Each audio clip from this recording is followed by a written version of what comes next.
tao, nandito po tayo ngayon sa Santa Maria, Bulacan upang interviewin natin ang magbiyenan at mukhang 3 generations of Sabongeros. Pero magkumpisa tayo sa pinaka, matanda o gwapo? Gwapo. Gwapo na lang.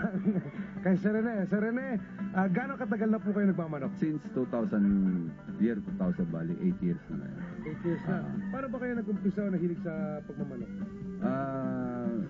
Nahilig ako sa pagmamanok dahil sa late father ko eh. Mahilig siyang mag-alaga ng manok, saka yung mga kasing ko. Siguro sa family ng side ng father ko. Tapos ngayon, na-transfer sa yung son-in-law.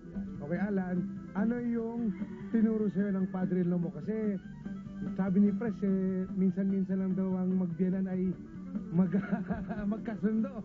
Eh ngayon, magkasundo pa, magkarancho pa. Ano ba tinuro sa'yo ni father-in-law? Nag-observe lang ako noon. Actually, gusto kong matuto, gusto kong mapag-aralan kung paano yung mag-kondisyon.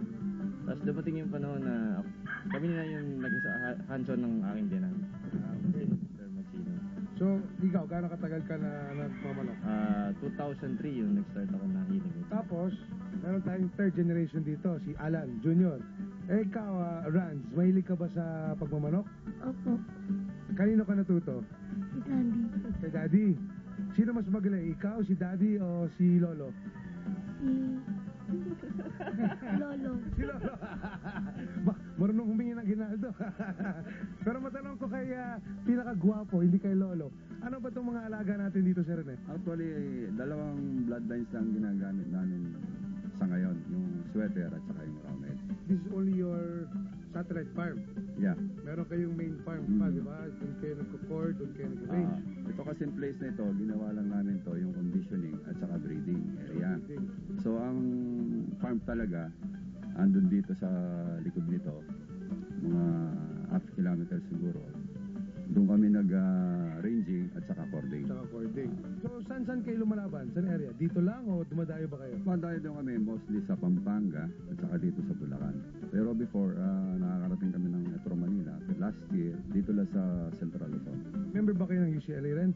Itong year pa lang kami talaga nag-member ng UBGBA tsaka ng UCLA. Kasi before, wala na mga asosasyon ng Bulacan eh. So yun ang isang pangarap ko. So through effort nung Pangulo ngayon, si Sir Tony, ay nagkaroon ng association. So malaking pasalamat namin sa kanya na itatag na yung UBGBA. Hands-on din sila, nakatutok sila sa amin, pumapasyal sila at tinatanong ano yung mga problema namin, kung anong mga may tutulong nila binibigay sa amin. Siguro by the next year, this year hindi kami pwede sumali sa bakbakan, alanganin pa.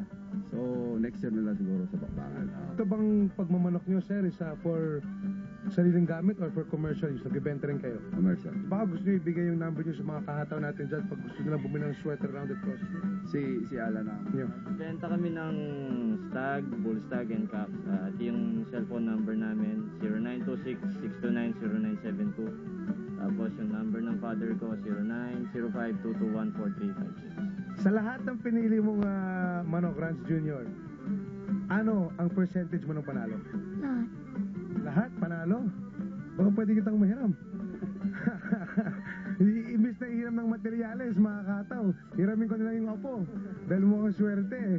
Okay, so ang style nyo dito, Sir Rene, is just two-way crossing, sweater over rounded and rounded over sweater. Sa produce na yon, ano yung mas winning percentage na lumabas? Kasi before, noong way back 2000 hanggang 2005, hindi lang itong dalawang bloodline ginagamit namin eh. So, nag-try na kami ibang mga bloodlines. So, sabi ko dapat, ang magiging breeding natin succeeding years pa, kailangan uniform ang manok mo kasi magko-commercial ka. So, yan ang importante. So, okay din naman yung mga bloodlines before.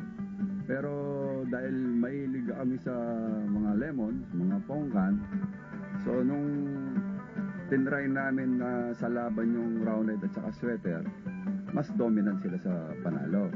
So ang ginawa namin, so vice versa, ino-cross lang namin, so two-way. So pagdating naman dun kung alin ang mataas ang winning percentage sa dalawa, same lang eh.